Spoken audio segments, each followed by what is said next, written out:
Olá, tudo bem com vocês? Estamos aqui hoje para mais um encontro nosso, né, dessa nossa disciplina aí de anestesiologia, para a gente conversar hoje um pouquinho de um assunto bastante importante, né, que eu sempre digo para vocês, que nós vamos falar hoje sobre acidentes e complicações na cirurgia e traumatologia bucomaxilofacial. É um tema extremamente importante, porque, como eu sempre costumo dizer, né, o bom cirurgião não é aquele que se sai bem numa cirurgia que corre tudo, né, ideal, né? A gente consegue perceber o grau de conhecimento e de preparo e de habilidade do cirurgião quando ele se depara com alguma intercorrência e consegue solucionar essa intercorrência, né? Então, aí é que a gente fala que tem validade todo o conhecimento e toda a bagagem que a gente vai acumulando ao longo do tempo e com tudo que a gente vai estudando.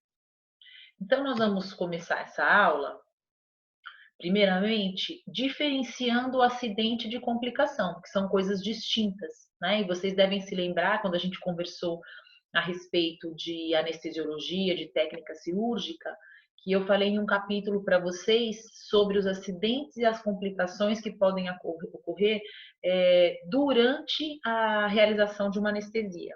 E hoje nós vamos falar sobre as mesmas intercorrências, porém, de uma maneira geral, na cirurgia, né, nos procedimentos cirúrgicos que a gente vai estar realizando nos nossos pacientes.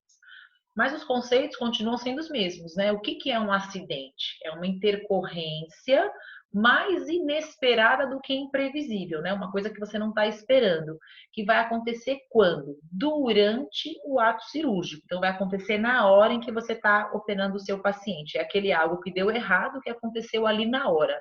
É um acidente. E uma complicação? É uma ocorrência mórbida pós-operatória, imprevisível conforme o ato operatório realizado, né?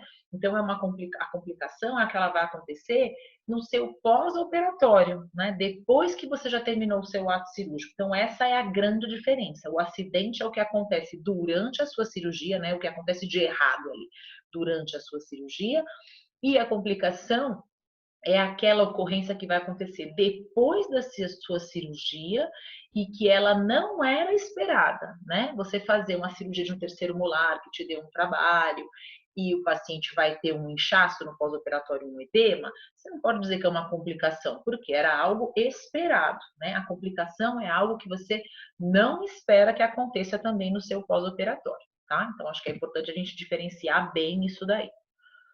Quando a gente fala dos acidentes, que são aqueles que acontecem durante o ato operatório, o que causa esses acidentes, né? Normalmente são manobras intempestivas durante o ato cirúrgico, né? Aquela coisa muito grosseira. Você ter ausência de exames complementares ou você ter esses exames com uma qualidade muito ruim, que você não consegue obter todos os dados que você precise. Você pode ter selecionado uma técnica cirúrgica que não era a mais correta para o caso. Você pode ter utilizado de uma maneira errada o instrumental, empregando dessa maneira uma força errada, né? Outra coisa importantíssima, né? Desconhecimento de anatomia local ou regional. Se você não conhecer a anatomia do local onde você está operando, você provavelmente vai ter acidentes e complicações, né? Então, uma das causas é o desconhecimento da anatomia da região. O que mais pode causar um acidente? Quando você não planeja bem o que você vai fazer, né? Toda vez que você vai fazer uma cirurgia, o ideal é você pegar o exame, né? Associar com o exame clínico que você fez no paciente e planejar, né? Nem que não faça isso por escrito, mas você tem que planejar, ao menos na sua mente, todas as etapas que você vai ter que executar para aquele procedimento ter um sucesso. Né? Outra causa de acidentes é a falta de habilidade do profissional para realizar aquele procedimento cirúrgico, né? Então a gente diz, é quando aquela cirurgia foge ao âmbito do que aquele profissional está apto a fazer ou tem uma garantia para poder fazer, né? Se sente seguro para poder fazer, e ele acaba muitas vezes avançando porque não quer perder o paciente, ou porque o momento financeiro está difícil, eu não quero encaminhar para um colega, enfim, vou eu mesmo fazer esse terceiro molar, por exemplo. né? E se é um cirurgião que não tem grande experiência e é um caso um pouco mais complexo, provavelmente podem se surgir vários acidentes aí durante a cirurgia. Então, as causas basicamente são essas dos acidentes, tá? E quando a gente fala em acidente, quais são aí os mais comuns, né? Então, eu falei para vocês também lá na aula de complicações e acidentes na anestesiologia, né? Uma dos acidentes era o quê? A fratura da agulha durante a anestesia. Falando propriamente das cirurgias, eu posso ter o quê? Fratura do meu elemento dental, né? Da coroa, da raiz dele, né? Ou até mesmo da cortical óssea, da tábua óssea vestibular ou palatina, ou muitas vezes eu posso ter uma fratura de uma restauração de um dente vizinho também, de um dente adjacente, também é algo que pode acontecer. Eu posso ter uma luxação mandibular, que é quando os côndigos da mandíbula são deslocados inferior e anteriormente com relação à cavidade glenoide, né? Eu posso ter uma fratura de mandíbula. Parece que para vocês talvez pode parecer que é algo que está muito longe de acontecer, mas acontecem ainda hoje muitos profissionais fraturarem uma mandíbula durante uma extração dentária. Eu posso ter uma comunicação bucosinusal, que é quando eu vou ter a solução de continuidade, né, da minha cavidade bucal com o meu seio maxilar. Eu posso ter lesões de tecidos moles, sejam eles pele, mucosa. Eu posso ter hemorragias, né, transoperatórias, porque a gente vai ver que tem dois tipos de hemorragia. Tem aquela que acontece durante o meu procedimento cirúrgico, que é a que eu chamo de transoperatório, e se acontece durante a minha cirurgia, é um acidente, né? E eu vou ter aquela hemorragia que a gente chama de hemorragia tardia, hemorragia pós-operatória, que o paciente vai ter lá na casa dele, né? Depois, aí já não é mais um acidente, vai ser o quê? Uma complicação, tá? E eu tenho aqui no meu item 8 que eu coloquei, que é o enfisema, que é o acúmulo de ar dentro de algum tecido, tá? E aí depois eu vou explicar bem, né, como acontece e como a gente deve proceder em cada um desses acidentes, tá? Mas eu queria listar eles para vocês antes de mais nada. E as complicações? Lembra que a gente falou das causas do acidente, que é uma falha de um planejamento ou falta de uma habilidade, enfim, né? E as complicações, que são aquelas intercorrências que vão acontecer no pós-operatório. Quais são as causas dela, né? Então, em primeiro lugar, a ineficiência de obtenção de informação durante o exame clínico e na anamnese, né? Então, a gente tem que fazer uma anamnese extremamente criteriosa para quê? Para buscar todos os tipos de comorbidades, fazer uma avaliação médica desse paciente, né? Nós tivemos essa aula também na disciplina aqui, focando, obviamente, na área de anestesiologia, mas a anamnese, a gente sabe que é dela que eu vou tirar detalhes para saber a escolha do meu anestésico, né? O melhor horário para fazer o atendimento do meu paciente, a medicação que eu vou fazer para esse paciente, eu falei isso para vocês bastante também, terapia medicamentosa. Então, assim, volto a insistir nessa tecla da anamnese, né? Que ela é extremamente importante também para que se evite complicações, né? Por quê? Você tem que ver se o paciente tem algum tipo de discrasia sanguínea, se ele tem problemas, né? Já teve hemorragias. Então, tudo isso você vai perguntar para ele na anamnese e, obviamente, se ele tiver algum problema pontual, a gente tem que fazer o quê? Solicitar exames complementares. Então, a gente vê aqui a próxima causa, né? Das complicações é o quê? A não solicitação de exames laboratoriais quando os mesmos se fazem necessários, né? Quando você percebe, se o paciente já teve anemia, já teve, você tem que pedir um hemograma para ele antes, né? Para você ver a hemoglobina, número de contagens de série vermelha, de série branca, né? Se ele relata algum problema de sangramento, de coagulação, tem que pedir um coagulograma, glicemia em jejum, eu tenho que pedir uma ureia e uma creatinina para eu avaliar a função renal desse paciente, um exame de urina, que é um exame tão simples e me traz tantas informações com relação ao estado de saúde geral do paciente. Então, assim, o cirurgião dentista, ele pode e deve solicitar esses exames para o paciente. Para extração de um dente? Sim, para extração de um dente, se ele achar necessário, se ele achar que durante a anamnese ele colheu informações e que se faz necessário avaliar esse paciente de uma melhor maneira no momento atual onde ele vai sofrer o procedimento cirúrgico, tá? Então, é uma causa. Você não solicitar, você não investigar, provavelmente vai causar complicação no paciente. E outra coisa também que pode causar complicação é você não utilizar a antibiótico terapia profilática quando necessário. Lembra que a gente conversou também na aula de terapia medicamentosa a respeito das necessidades dos pacientes que precisam fazer uso do antibiótico profilático, né? Os pacientes que têm problema cardíaco, para a gente evitar a endocardite bacteriana. Se você não seguir esses critérios, provavelmente você vai ter um acidente? Não, né? Porque ali durante a sua cirurgia não vai acontecer nada, mas ele pode depois ter uma endocardite bacteriana, que aí vai ser considerado o quê? Uma complicação, tá? Então vamos ficar bastante atento. E essas complicações, lembra que eu citei lá os acidentes, que eu listei 8 para vocês, os mais comuns? Eu listei aqui também algumas das complicações, que são o quê? As que vão acontecer no pós-operatório da cirurgia. Então, esse paciente pode ter uma alveolite, que vai ser algo que vai surgir no pós-operatório. Ele pode ter um edema e um hematoma, mas prestem atenção, um edema e um hematoma que não são esperados, né? Então, quando a gente já espera por um edema, a gente não vai considerar ele uma complicação, porque a gente está esperando que ele aconteça e normalmente a gente vai até avisar o paciente de que vai acontecer, tá? Número 3, eu tenho aqui as minhas hemorragias tardias, que eu conversei com vocês agora anteriormente, né? Do mesmo jeito que eu posso ter um acidente e hemorragia no transoperatório, eu posso ter uma hemorragia tardia, que a gente chama, que é uma hemorragia que aconteceu depois, no segundo, terceiro dia pós-operatório, que não é algo comum, né? Aliás, ela é bastante incomum em pacientes saudáveis. Então, um paciente que não teve problema de sangramento nenhum durante o ato operatório, você terminou a cirurgia, você suturou, medicou seu paciente, orientou com relação à dieta, atividade física, ele foi para casa. Seguiu tudo isso na risca e relata que tem um sangramento depois do segundo ou terceiro dia, você já tem que ligar o seu sinal de alerta. Esse paciente pode ter algum problema de discrasia sanguínea, ele pode ter alguma síndrome, algum problema nos fatores de coagulação, enfim. Aí eu vou ter que tratar e investigar isso também, tá?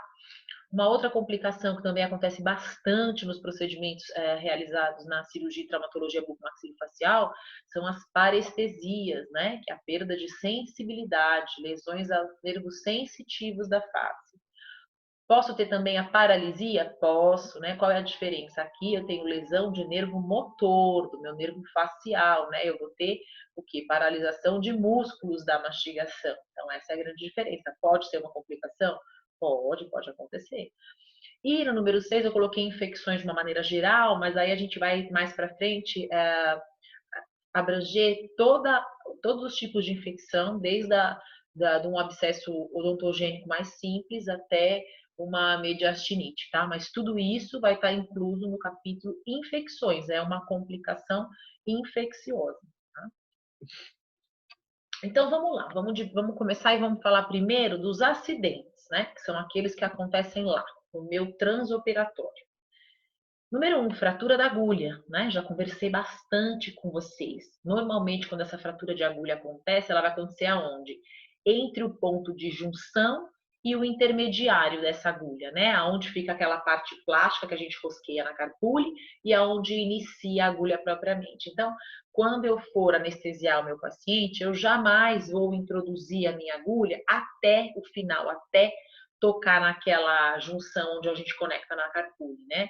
Pode acontecer em qualquer tipo de qualquer tipo de técnica anestésica, mas é mais frequente quando na anestesia por bloqueio regional que a gente faz do nervo alveolar inferior, lingual e bucal, seja ela pela técnica direta ou indireta.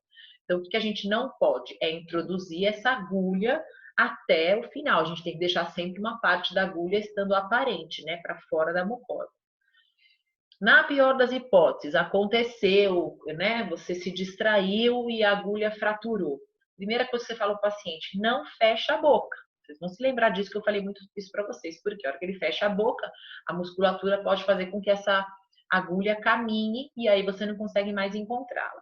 Se você estiver visualizando, você vai pegar uma pinça hemostática, vai segurar essa agulha pela parte que está visível e vai retirar, né? Vai tracionar e vai retirar.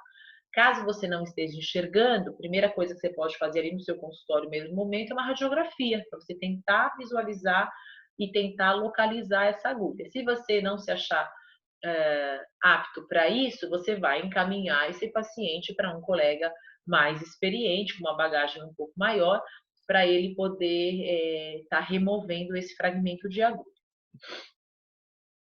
Falando ainda de acidentes, né? Lembra que eu falei? O segundo item eu coloquei fratura de coroa, raiz ou de tábua óssea. Né? A fratura da coroa ou da raiz, ela pode acontecer se você estiver usando um instrumental errado. Às vezes você não está usando o fórceps ideal para aquele elemento dental, porque o fórceps ele foi desenhado, cada um deles, para se adaptar perfeitamente à região cervical dos dentes. Então, se você usar um fórceps errado, empregar uma força errada, provavelmente você tem uma fratura da coroa, né? Ou você pode ter uma fratura dessa raiz, enfim. O que às vezes lá durante a cirurgia você tem que mudar o seu planejamento. O que você ia fazer uma extração via alveolar, você tem que mudar e fazer uma extração via retalho, né? Abrir um retalho, fazer uma osteotomia para poder estar removendo esse fragmento de raiz que possa ter fraturado, por exemplo. Eu posso também ter um problema de fraturar um dente vizinho ao dente que eu vou extrair, né? Às vezes eu vou apoiar uma alavanca, eu faço um elevador e faço um movimento de alavanca de uma maneira errônea, eu posso prejudicar o dente ao lado, né? Posso fraturar uma restauração que tenha no dente ao lado. E eu posso, além disso, ter uma fratura da tábua óssea, né? Vestibular ou palatino, ou lingual. E aí eu tenho que fazer o quê? Eu removo esse fragmento se ele não tiver ficado aderido ao periósteo, porque, né, essa irrigação vai vir através do periósteo. Agora, se esse fragmento tiver aderido ao periósteo, eu vou suturar e vou manter. Se ele não estiver, eu vou remover esse fragmento, né? Um exemplo clássico disso aqui é quando a gente vai fazer extrações de terceiros molares erupcionados, e muitas vezes esses dentes têm raízes divergentes, né, que a gente fala, né, anguladas, e como o osso do túber é um osso extremamente esponjoso, às vezes a força que você faz com o seu elevador, esse túber é fraturado e vai vir junto com o dente quando você remover. E num primeiro momento parece realmente desesperador, né? Porque a hora que sai todo aquele bloco, fica um monte de gengiva lá solta que você fala, meu Deus do céu. Então você precisa observar, só se não causou nenhum tipo de comunicação buccinusal, tem pacientes que têm esse seio maxilar muito estendido para posterior, você pode causar uma comunicação buccinusal, mas nesses casos você tem que remover realmente o fragmento, não tem como você querer colocar de volta esse tuber lá. O que você tem que fazer é uma sutura bastante oclusiva, né, para poder resolver este problema. E a lesão aos dentes adjacentes, né? Como eu disse para vocês, eu posso fraturar a restauração, posso fraturar os dentes vizinhos, eu posso luxar esse dente, né? No apoio errado no meu elevador, eu posso fazer uma luxação erroneamente. E aqui eu coloquei, vocês vão falar assim, não, tá de brincadeira, né, professora? Mas já aconteceu, eu já vi colegas contando e não foi só uma vez, não, tá? Então prestem muita atenção. Extração do elemento errado, né? Principalmente segundos e terceiros molares, quando às vezes o elemento está incluso, né? O segundo molar também está incluso e ele é extraído como se pensando-se que fosse o terceiro. Né? Então, assim, todas as vezes contem, recontem, nunca é demais. Pode parecer brincadeira, que já tiveram colegas que realizaram a extração do elemento errado, mas isso é mais comum do que vocês imaginam, tá? Então tem que prestar muita atenção. E do dente que eu estiver extraindo mesmo, que pode acontecer nele, uma fratura radicular, aí eu tenho que abrir uma janela lateral, né? E vou extrair esse dente, vai ser via não alveolar. E outra coisa também que pode acontecer é você deslocar fragmentos dessa raiz, né, para o seio maxilar ou para a fossa infratemporal ou para o espaço submandibular, que é uma coisa mais rara. Mas qual é a diferença? Se esse pedaço de raiz ou esse elemento dental for para o seio maxilar, você tem que remover, né? Porque senão esse paciente vai ter uma sinusite crônica. Agora, quando ele é jogado lá para a região da fossa intratemporal ou no espaço submandibular, que é uma região de espaços de tecidos moles, você não vai conseguir remover esse elemento, tá? E aí você, não adianta que cada vez você vai jogando isso mais para a região mais interna. Então aí você tem que depois parar, fazer uma tomografia, de o paciente fazer uma tomografia, e aí se avaliar se realmente vai valer a pena se remover esse elemento ou não. Número 3 das luxações, né, dos acidentes, a luxação mandibular. Ela vai acontecer o quê? Naqueles pacientes que ficam com abertura bucal há muito tempo, né, apresentam um trismo, tem uma eminência articular curta e às vezes essa mandíbula é deslocada infero e anteriormente. Se o cirurgião colocar uma força muito exagerada, por exemplo, para extrair um terceiro molar inferior, e aí o tratamento vai ser o quê? O reposicionamento bidigital, né, onde a gente coloca os nossos polegares na região oclusal dos molares inferiores, faz uma pressão para baixo e para trás, né? Para você faz esse movimento para você reposicionar a mandíbula do paciente, porque na luxação mandibular o paciente vai aparecer para você com a boca toda aberta e dizendo que não consegue fechar. Por quê? O côndilo excursionou, passou pela eminência articular e ele fica travado. Então a gente é que tem que reposicionar, e aí esses ligamentos ficam afrouxados e a gente tem que pedir o paciente ficar num repouso articular. Você pode fazer um enfaixamento, inclusive, tá? Mas é algo que é desconfortável, né? Porque é durante a cirurgia, e se você não tiver o preparo e habilidade para reposicionar essa mandíbula ali no ato cirúrgico, você vai ter que procurar um outro colega junto com esse paciente, né? Então, é uma situação bastante dolorida também para o paciente. Número 4 de acidentes, fratura mandibular, né? Acontece ainda bastante, viu? Acontece nos pacientes, principalmente que têm mandíbulas atróficas, normalmente são pacientes mais idosos, né? Que tiveram perdas de elemento dental, por exemplo, a gente vê aqui, né? E se você tem um dente mais anquilosado ou um dente muito na região basal, você vai fazer uma força intempestiva e essa mandíbula vai se fraturar e às vezes o dente ainda vai continuar lá. Né? Então, acontece muito com mandíbulas atróficas e nos elementos inclusos, nos terceiros molares, que estão presos muito próximos da região basal, porque a hora que você faz a osteotomia para remover esse elemento, não sobra quase nada de tábua óssea e vestibular e lingual, e esse paciente pode ter a fratura ali durante a cirurgia, tá? Ocorreu a fratura, o tratamento para essa fratura vai ser o quê? A redução desses fragmentos, né, o reposicionamento e alinhamento, e uma fixação interna rígida, né, que a gente chama hoje em dia de fixação interna estável, com a utilização de mini placas e parafusos em titânio, mas isso eu vou realizar daí lá numa cirurgia sob anestesia geral, lá a nível hospitalar, né, vai ter que ser feita pelo cirurgião bucomaxilofacial experiente, né, na área de trauma, e dependendo da região onde essa fratura aconteceu, nas regiões de ângulo, por exemplo, a gente tem que fazer um acesso extraoral para poder estar fazendo essa fixação. Então, é um acidente que acontece ali que vai gerar grandes transtornos para o nosso paciente. Então, por isso, a importância da gente, por exemplo, avaliar sempre muito bem uma radiografia panorâmica antes de propor e de planejar a cirurgia para o meu paciente. Porque quando eu planejo e já vejo que existe a chance desse paciente ter uma fratura de mandíbula durante o meu procedimento de extração dentária, eu vou realizar essa extração já a nível hospitalar. Né? Por quê? Porque se ele tiver a fratura, eu já vou tratar no mesmo momento. Ah, mas eu não trabalho em hospital. Então, você encaminha esse paciente a um bucomaxilo que possa realizar essa exodontia sob anestesia geral, já tendo ali de antemão todos os materiais necessários para se reparar essa fratura caso ela aconteça, tá bom? Número 5 dos meus acidentes, comunicação buccinusal, e eu falei um pouquinho aqui para vocês já, né? É um acidente desagradável, também dependendo da dimensão dela, não é de fácil resolução, tá? Eu falo que a gente nunca quer que aconteça com a gente, mas, aliás, a gente nunca quer que nenhum acidente aconteça com a gente, mas alguns são de mais simples resolução e alguns já um pouco mais, eu diria, complicados de se resolver. A comunicação buccinusal, né, como eu disse para vocês, é quando a gente tem a comunicação entre a cavidade bucal e o seio maxilar, que acontece durante um procedimento cirúrgico.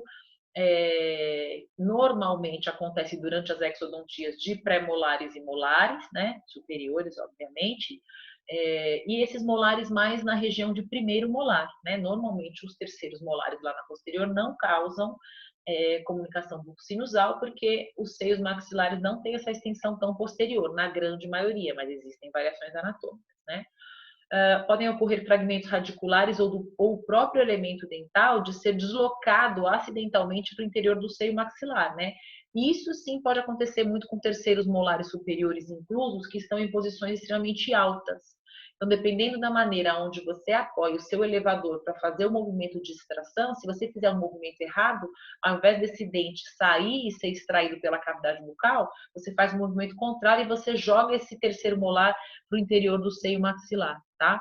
Então, aí, quando acontece isso, seja um fragmento de raiz de um pré-molar ou um dente inteiro, como por exemplo um terceiro molar, esse dente precisa ser removido do seio maxilar, ou essa raiz precisa, porque isso vai ter uma ação como se fosse um corpo estranho dentro do seio maxilar. O paciente vai desenvolver uma sinusite crônica, que não vai ser reparada através só de medicamentos, né? Precisa ser feita uma abertura desse seio maxilar, a remoção desse corpo estranho que a gente chama, que na verdade vai ser um elemento dental, a curetagem disso tudo, para que aí o antibiótico faça efeito e esse paciente não tenha nenhuma sequela, tá? A gente tem sempre que orientar o paciente quando acontece a comunicação bucosinusal. Não assoar o nariz ou não espirrar, né? A gente vai fazer uma sutura bastante oclusiva. O que é uma sutura oclusiva? É você fechar muito aquela região.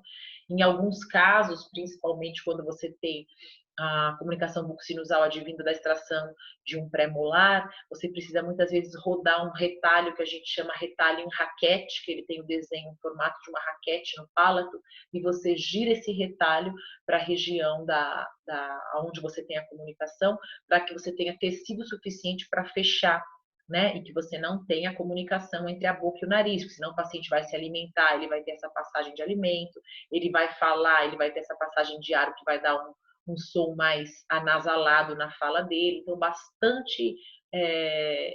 realmente são bastante chatas essas complicações advindas da comunicação bucosinusal, tá? Antigamente, quando às vezes você extraía um dente, você ficava na dúvida, você falava, nossa, será que eu comuniquei com o seio, não comuniquei, né? Porque na radiografia estava muito próximo e eu fiz muita osteotomia e tal, mas não estou com a certeza. Antigamente a gente fazia essa manobra de Valsalva, que tapava o nariz do paciente, mandava ele fazer uma pressão negativa, né? E a gente ficava olhando via alvéolo se ia ter vibração da membrana maxilar, do seio maxilar. Então, hoje a gente já sabe que não se deve fazer esse tipo de manobra, porque muitas vezes você não rompeu essa membrana do seio maxilar e durante a execução da manobra de Valsalva você pode estar rompendo. Então, não se faz essa manobra. O que você vai estar na dúvida, sutura muito bem, pede para esse paciente evitar suar o nariz, não espirrar, né? Segurando aquele espirro para ele espirrar normal, e aí você vai acompanhando, tá? Mas o ideal, quando ela acontece, é você fazer bastante suturas, se necessário rodar um retalho, né? Existem técnicas hoje em dia, dependendo da comunicação, se ela é extensa, a gente pode usar até o corpo adiposo da bochecha, né? A bola adiposa de Bichat.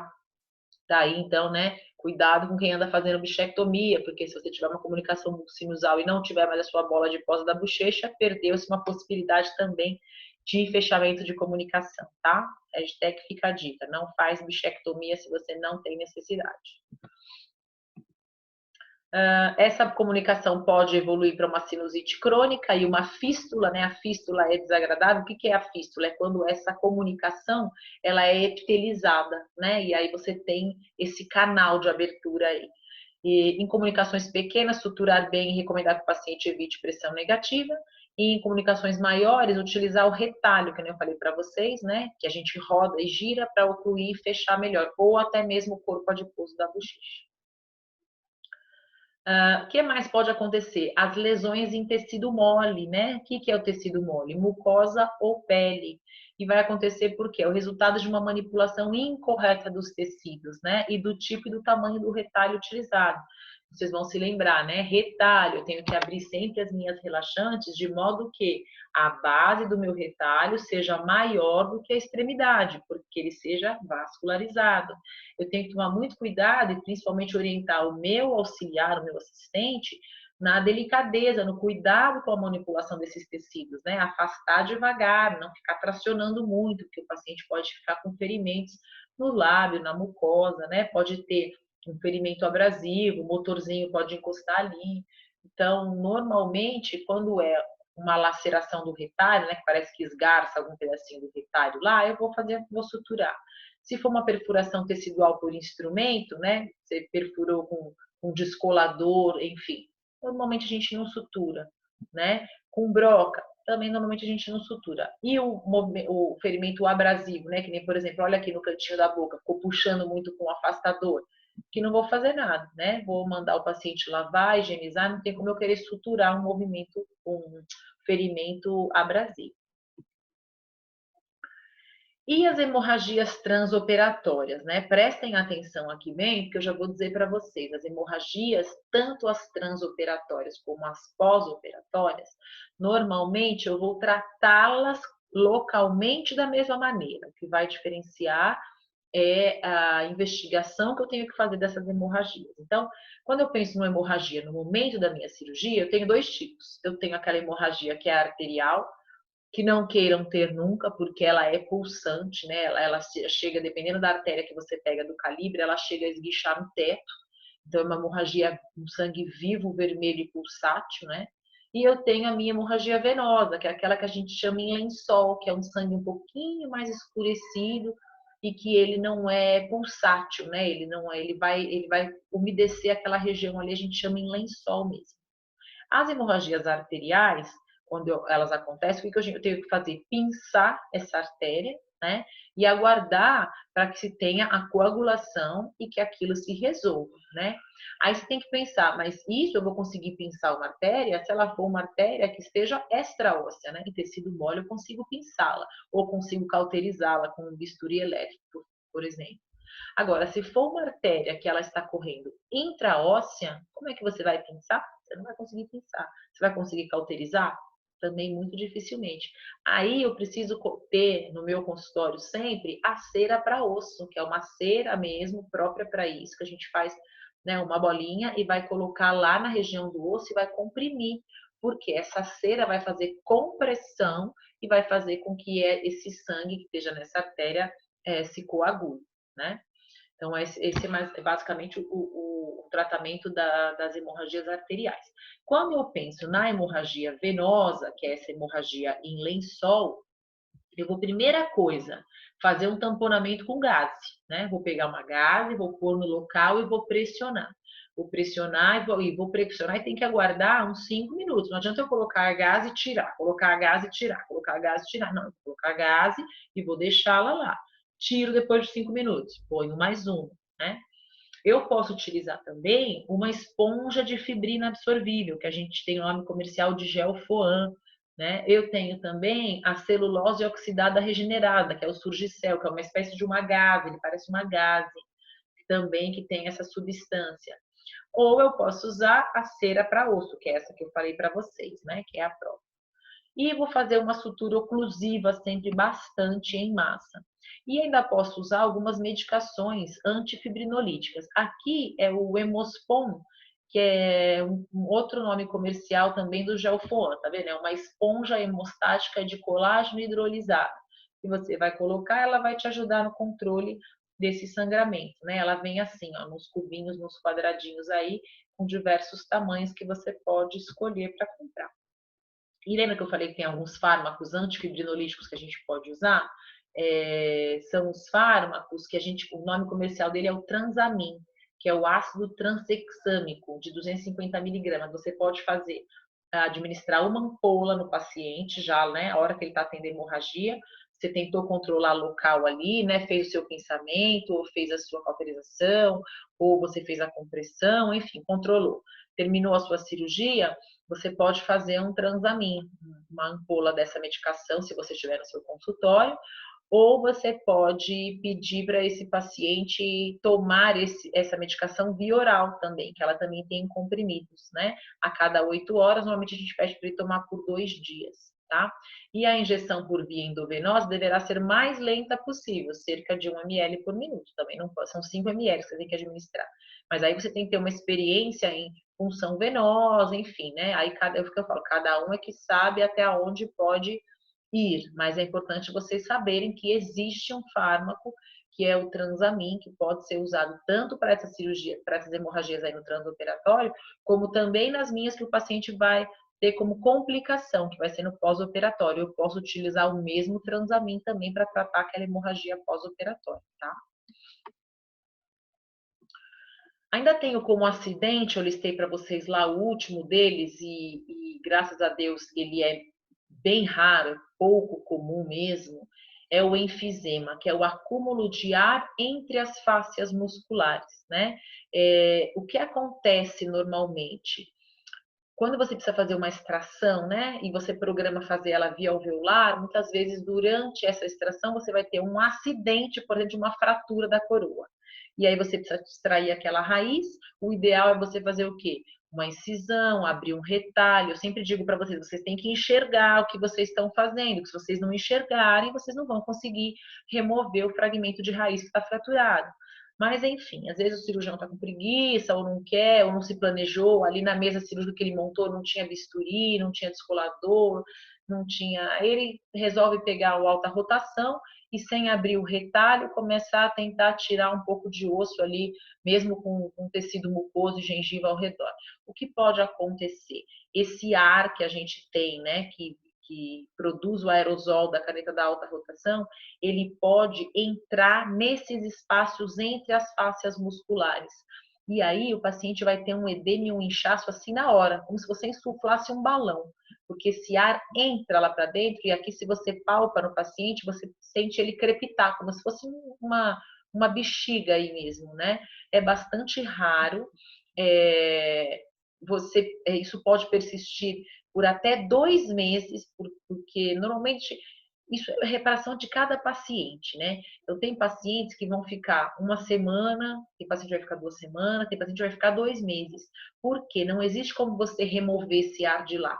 É o próprio organismo que vai, aos pouquinhos, sintetizando isso e reabsorvendo esse ar que ficou entre os espaços lá. O que é importante? Eu fazer uma antibiótico terapia no meu paciente. Por quê? Esse ar que entrou lá é um ar potencialmente contaminado, né? Com micro-organismos, com bactérias, que pode vir a infeccionar. Então, aí você tem um enfisema como uma complicação, e se ele infeccionar, um acidente, e se ele infeccionar, você ainda vai ter uma complicação de uma infecção, né? Então, a gente sempre prescreve antibiótico nos casos de enfisema, tá? E o paciente fica assim mesmo, olha, o olho fecha, fica bastante. E aí você olha numa foto e fala, nossa, mas será que isso não é um abscesso? Você consegue diferenciar porque o abscesso, ele não vai ser um acidente, ele não acontece na hora, o paciente não vai sair assim do seu consultório, né? Ele pode te ligar depois de 3 dias, ou te mandar uma foto no WhatsApp e falar, olha, doutora, eu fiz uma extração no meu dente, olha como eu tô agora. Aí você pode dizer que ele pode estar com um abscesso, né? Que é uma complicação. Quando ele já fica inchado assim, na hora, no momento da sua cirurgia, após você ter usado a alta rotação, ele tá com um enfisema, tá? Mas acalmem-se, porque os enfisemas são bastante raros, tá? Agora vamos falar um pouquinho das complicações, né? Já falamos bastante dos acidentes, vamos falar um pouquinho das complicações aí, para a gente poder tentar sempre evitar que elas aconteçam, né? Número 1 da minha lista de complicações, alveolite, né? A alveolite é aquela inflamação que a gente tem do alvéolo, né? O alvéolo é aquela cavidade óssea que eu vou ter após a exodontia do meu dente. Eu tenho 2 tipos de alveolite, né? A seca e a úmida. A seca, por que ela chama seca? Porque o coágulo é removido do alvéolo. Lembra que eu falei para vocês dos processos de reparação, né? Quando a gente extrai um dente, forma-se um coágulo, esse coágulo que depois vai se transformando, existe uma remodelação, uma deposição de osteoblastos, osteoclastos que fazem uma reabsorção, é todo um processo envolvido ali que eu preciso de, no estágio inicial, ter o meu coágulo lá dentro para iniciar esse processo de cicatrização. Nos casos onde esse coágulo é removido, ou seja, o paciente fez muito bochecho, ou teve algum problema que esse coágulo não parou lá dentro, você não suturou o coágulo, né? Ele saiu, esse alvéolo fica vazio e esse osso exposto. Então, o paciente vai ter o que a gente chama de alveolite seca. Esse paciente tem muita dor e ele vai começar a referir dor para você a partir do 3º dia. Então, fica depois do 3º, 4º dia, ele tem muita dor, ele tem um cheiro extremamente desagradável e um gosto muito ruim na boca. Então, a gente fala que é bem característico. Quando você atende um paciente de alveolite seca, o consultório fica inteiro com esse odor fétido realmente. E aí, o que você tem que fazer? Você vai anestesiar à distância, porque agora vocês são sabidos e sabem que eu tenho técnicas de anestesia que são à distância, quando eu faço o bloqueio regional no meu nervo lá, antes da ramificação dele, não é?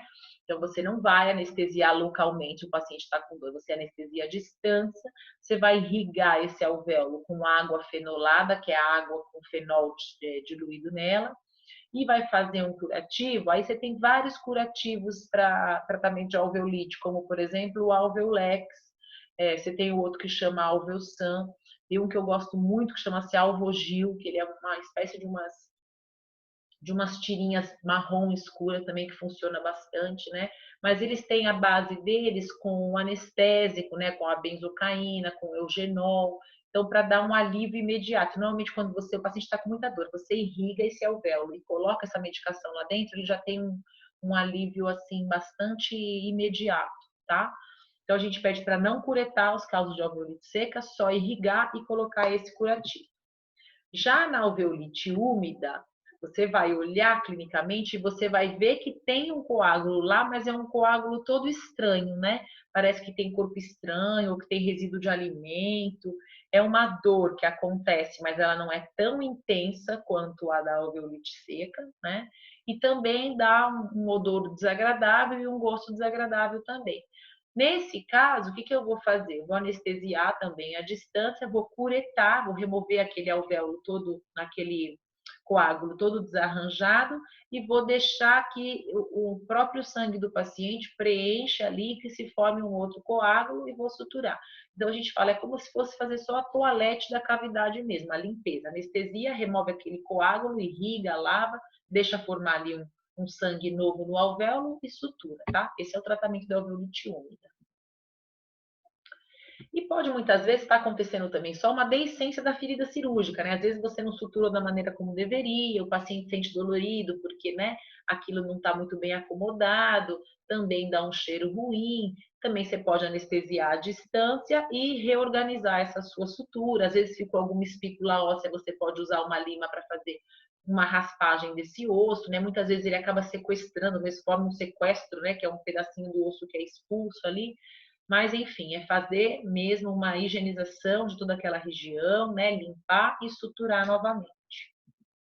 O que mais? Edemas e hematomas. Lembra que eu falei para vocês? Esses edemas e hematomas são complicações quando eles não são esperados, né? Quando não forem esperados, eles tornam-se uma complicação. Eles não têm tratamento quando eles são puramente um edema, né? E a gente tem que saber diferenciar o que é edema, por exemplo, do que é a instalação de uma infecção gerando um abscesso, né? Então a gente tem que saber observar isso tudo. Mas normalmente o edema ele vai desaparecer, o paciente vai estar tomando um anti-inflamatório, isso vai ajudar bastante, em 1 ou 2 semanas. E os hematomas são aqueles extravasamentos de sangue, né? Acontece muito em pacientes que têm fragilidade capilar, pacientes mais idosos, né? Que ficam arroxeados, aquilo depois vai tendo, né, uma reabsorção pelo próprio organismo, depois vai ficando meio esverdeado, meio amarelado e some, né? A orientação que a gente pede é que os pacientes não tomem sol nesse período para não ter nenhum tipo de manchamento e nem nada disso, né? Então, os edemas, eles incomodam bastante o paciente, mas eles têm que ser muito bem avaliados se não eram esperados, pois podem ser indícios, por exemplo, da instalação de um processo infeccioso. Então, é isso que a gente tem que estar sempre muito atento. Hemorragias tardias, né? Acabei conversando um pouquinho com vocês quando eu falei da hemorragia como um acidente. Eu falei que essas hemorragias podem acontecer também quando depois, né, quando o paciente já foi embora, depois de 2 dias que você operou, ele te liga e fala, doutora, tá sangrando. Então são as hemorragias tardias, é uma complicação. Você esperava que ela acontecesse? Não, jamais. Aconteceu quando? Depois que você já terminou a sua cirurgia. Então você vai tratar da mesma maneira. Você vai pedir para esse paciente retornar ao seu consultório, você vai fazer as manobras locais de contenção de sangramento, ou você vai usar a esponja de fibrina, ou você vai usar o Surgicel, ou você vai suturar somente mais de uma maneira melhor. E aí você pode fazer uso do Transamin, lembra da medicação que eu falei que você pode prescrever para o paciente tomar durante uns 2, 3 dias. Mas o que é importante na hemorragia tardia? investigar o porquê ela aconteceu, porque ela não é normal e não é comum, né? Normalmente são indícios de pacientes que apresentam deficiência dos fatores de coagulação, e normalmente mais associados ao fator 8, que é o fator quando o paciente tem essa deficiência, tem a síndrome que chama-se von Willebrand, ele tem discrasia sanguínea, dificuldade de cicatrização, enfim. É importante que a gente faça toda essa solicitação desses exames para que se diagnostique se o paciente tem algum problema realmente, para que ele possa fazer um tratamento com o hematologista, né? Então, isso que é importante das hemorragias tardias. O controle normalmente vai ser igual, né? Mas essa investigação mais criteriosa eu preciso fazer quando elas acontecem no pós-operatório, tá? Parestesia. O que é parestesia? Lembra, conversei com vocês também na aula de acidentes e complicações relacionadas à anestesia. A parestesia é o quê? A perda da sensibilidade, né, da região inervada por esse nervo sensitivo, né? Então, o que o paciente sente? É um sintoma de anestesia depois do efeito da solução anestésica ter passado. Então, não é porque ele está anestesiado, é porque existiu uma lesão no feixe nervoso, que naquele caso era um nervo sensitivo. Então, essa é a grande diferença de parestesia com paralisia, né? Quando a gente fala para o paciente, olha, você pode ter uma parestesia, ele na cabeça dele ele associa o quê? A paralisia, que aí ele fica torto, né? Então é importante a gente explicar para ele. Quando eu disser, você pode ter uma parestesia, olha, parestesia é aquela sensação de amortecido, de anestesiado, mas a movimentação, a musculatura continua toda íntegra, né? Você tem trauma, quando você tem parestesia, é quando você tem trauma dos nervos sensitivos, né? E é uma situação difícil porque depende muito do tipo de lesão que você teve ao nervo, né? Então você não pode garantir sempre o paciente, olha, semana que vem essa parestesia sumiu, porque vai depender do tipo de injúria que esse nervo sofreu, né? E como que ele vai se reparar. A idade do paciente interfere bastante, né? Quanto mais idade o paciente tem, mais difícil é a reparação. Então tudo isso tem que ser levado em consideração. E quando a gente tem a lesão desses nervos, a gente pode ter uma que a gente chama de neuropraxia, que é quando você tem a lesão sem a perda da continuidade do axônio. Lembra do axônio, uma das partes da célula nervosa? Então você imagina que quando eu tenho essa minha célula nervosa, né, e eu tenho uma injúria, vê aqui na seta que é como se estivesse amassando, achatando, empurrando essa minha fibra nervosa, isso lá dentro, né, no axônio, ele sofre uma compressão, tá vendo? Mas quando esse axônio, apesar de ter sofrido essa compressão, ele ainda está íntegro, né? Aqui a gente vê, tá vendo? Os feixes deles estão íntegros, é o que a gente chama de neuropraxia. Ocorre somente uma compressão desse nervo. Aí isso vai retornar em poucos dias, né? Eu vou saber dizer ao certo se o que o meu paciente está tendo é uma neuropraxia ou não?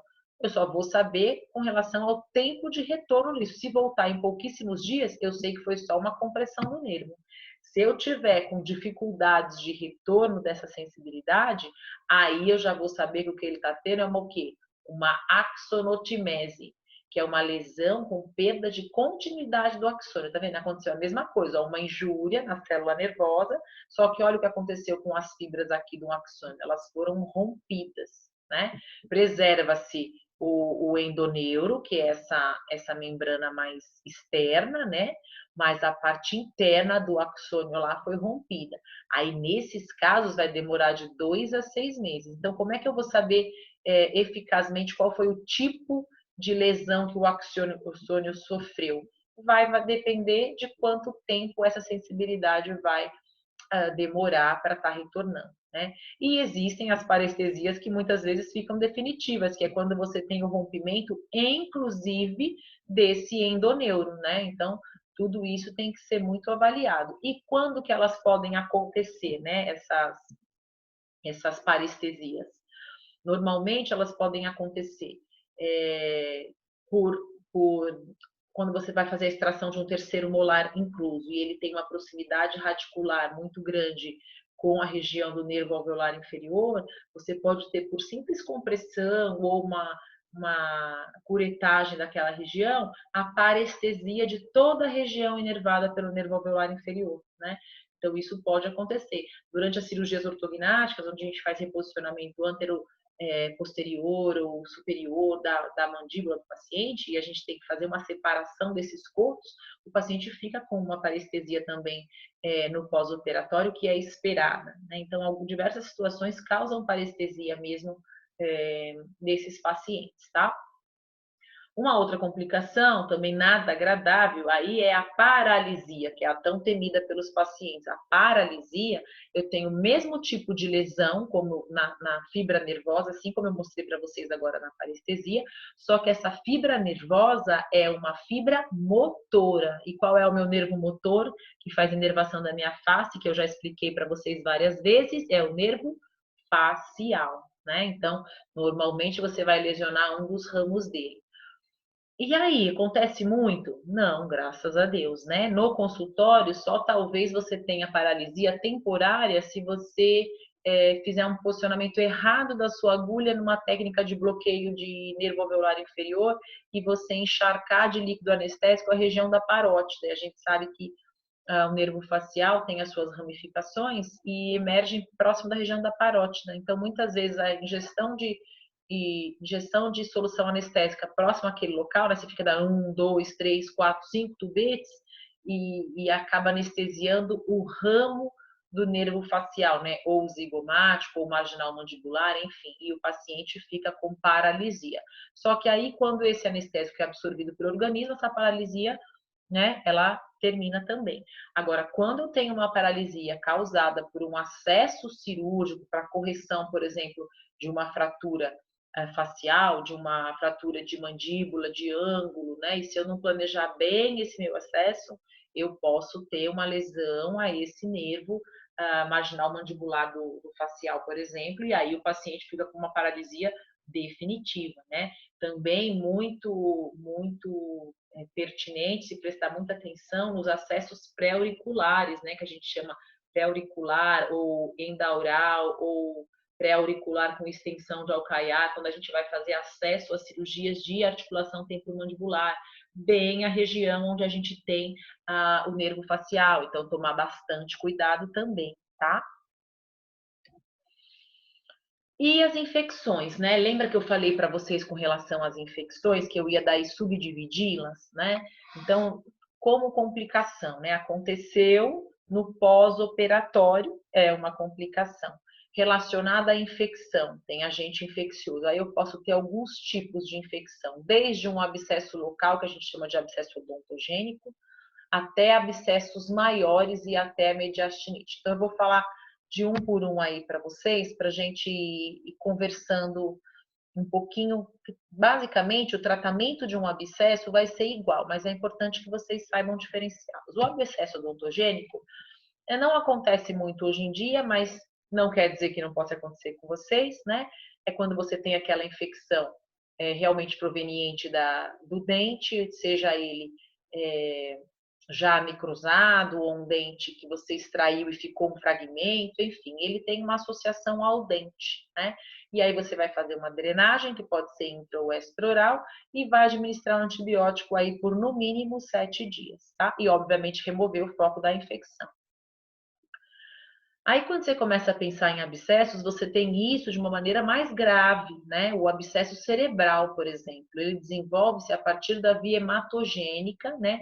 Ou uma bacteremia oriunda de uma infecção odontogênica. O que esses pacientes vão sentir? Cefaleia, náusea, vômito, às vezes sem febre.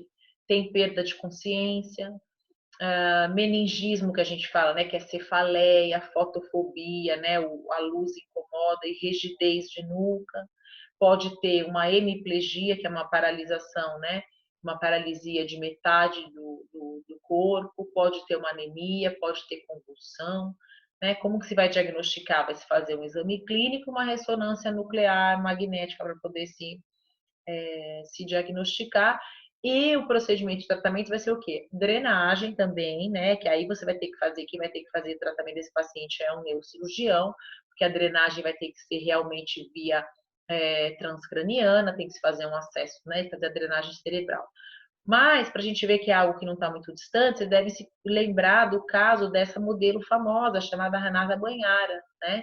super bonita e super famosa e que quase realmente foi a óbito por conta de um abscesso cerebral, que no caso dela foi oriundo de um tratamento endodôntico insatisfatório, né?